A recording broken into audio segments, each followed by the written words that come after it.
Hello বন্ধুরা, good morning. তোমরা সবাই কেমন আছো? আশা করি সুস্থ আছো, ভালো আছো। আর আমিও কিন্তু খুব ভালো আছি। তোমাদের সবাইকে সরস্বতী পূজার অনেক অনেক শুভেচ্ছা আমার এবং বিনীতের তরফ থেকে। আর তোমাদের সবাইকে সাথে নিয়ে আজকের ব্লগটা এখান থেকেই শুরু করছি। এখন বেলা প্রায় 9:30 বাজে। তো বিনীত সকালে ঘুম থেকে উঠেছিল, ওকে খাইয়ে দাইয়ে একদম এখন স্নান করিয়ে দিচ্ছি। মানে আজকে সরস্বতী পুজো একটু সকাল সকাল স্নান করতে হয়, এর জন্য একটু হলুদ দিয়ে স্নান করিয়ে দিব। আর আজকে কিন্তু ওয়েদারটা ড্যাম। গতকাল না রোদ উঠেছিল, কিন্তু প্রায় গরমই লাগছিল। আর আজকে সরস্বতী পুজো সবাই সকাল সকাল স্নান করবে। দেখো ওয়েদারটা কেমন ড্যাম, রোদ উঠেনি। তো আমি তো ভেবেছিলাম ও হয়তো কান্না করবে, যেহেতু গরম জল দিয়ে স্নান করাচ্ছি, তবুও আজকে ওয়েদারটা এত ড্যাম আর সকাল সকাল স্নান করাচ্ছি। ওকে 12টার দিকে স্নান করাই, তো দেখছি না এক ফোঁটাও কান্নাকাটি করছে না। আর এই বাতটা না চোখের তলায় রাখা থাকে, বের করি না, বের করলে খুব বিরক্ত করে, এটার থেকে আর উঠতেই চায় না। তো আজকেও নিজেই বের করেছে, আর যেহেতু বের করেছে এটাতে তো ওকে স্নান করাতেই হবে। তো নিয়ে এসে স্নান করিয়ে দিচ্ছি। আর দেখো বারবার শুয়ে পড়ছে, বলছি যে বাবা ওটা স্নান করতে হবে না, ঠান্ডা লাগবে। ও আমার কথা শুনছেই না। আর গামলা না জলটাও পাল্টিয়ে দিলাম, কারণ হলুদ দিয়েছিলাম, ওই জলটা একটু নোংরা হয়েছে, তো পরিষ্কার জল দিয়ে দিলাম। আর ওকে বললাম বাবা জলটা মাথায় ঢাল, ও মাথায় ঢালছে না, ভাতটার মধ্যে ঢেলে দিচ্ছে। কারণ ওখানে জল অনেক হলে না ও শুয়ে থাকে জলের মধ্যে। দেখো ও এখন শুয়ে পড়ছে। একটা গামছা পরিয়ে দিয়েছি তো,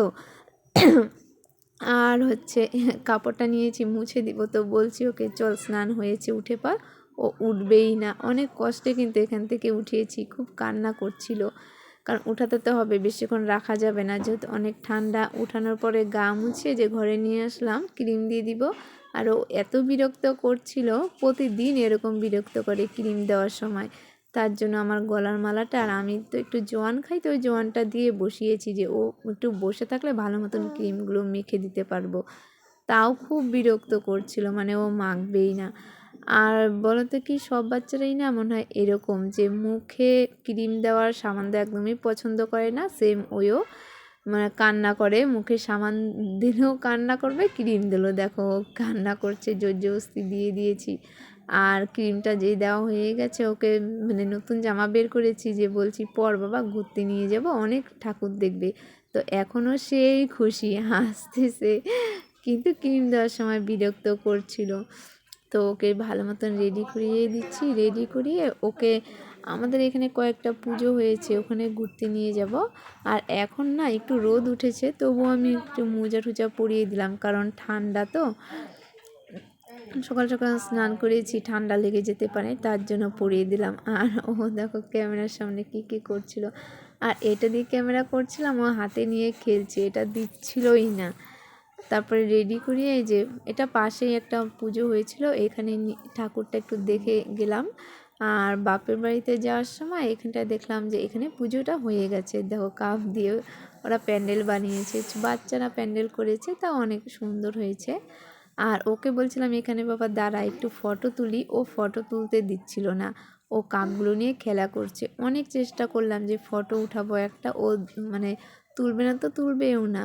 আর ওর না ঘুম পেয়ে গিয়েছিল, মানে স্নান করলে একটু ঘুমিয়ে পড়ে, ওর একটা অভ্যাস। তো আজকে যেহেতু তাড়াতাড়ি স্নান করিয়েছি, তাই ঘুম হবে।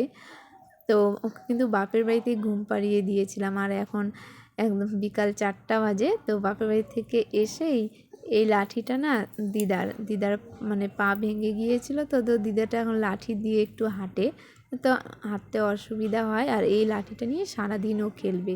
দেখো সবাইকে ডেকে, ছোট বাচ্চাদের না দিদি দিদি করে ডাক দিয়ে নিয়ে আসছে, নিয়ে এসে এখন লাঠিটা দিয়ে ধাওয়াচ্ছে। তো আমিও ওর পিছেই ছুটছিলাম। তারপরে হাঁস বলো, গরু বলো, ছাগল আছে, ওদেরকেও না এই লাঠিটা দিয়েই ভাগায়। আর দেখো হাঁসগুলোকে কেমন করছে। আগে তো এই হাঁসগুলোকে দেখে খুবই ভয় পেত, এখন একদমই ভয় পায় না। আরও হাঁসকেই মারতে যায় উল্টে। আর সবগুলো আরও হাঁস আছে, সবগুলো হাঁস আসেনি, তাতেই ও দরজাটা বন্ধ করে দিবে। আর দরজাটা না লক না করলে থাকে না, বারবার খুলে যাচ্ছিলো, আর ও ট্রাই করছে। তো ওখান থেকে খাইয়ে দাইয়ে আবার বাপের বাড়ি এদিকে চলে আসছি। তো এদিকে খিচুড়িও হয়ে গেছে, সবাইকে প্রসাদ বিতরণ করছে।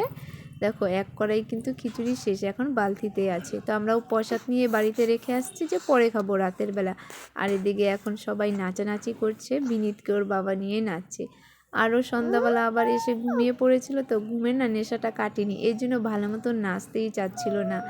ওকে অনেকবার বললাম নাচ বাবা, একটু নাচবেই না। এমনি সময় কিন্তু বাড়িতে খুব নাচে, আর আজকে সরস্বতী পুজোর দিনে নাচছে না, তাও ও ভালোই মজা করলো সারাটা দিন। ওর এগুলো করতে করতেই সময়টা কেটে গেল। কিন্তু তারপরে আমরা বাড়িতে আসলাম, এসে দেখি পাশে যে পূজাটা হয়েছিল সবাই নাচানাচি করছে।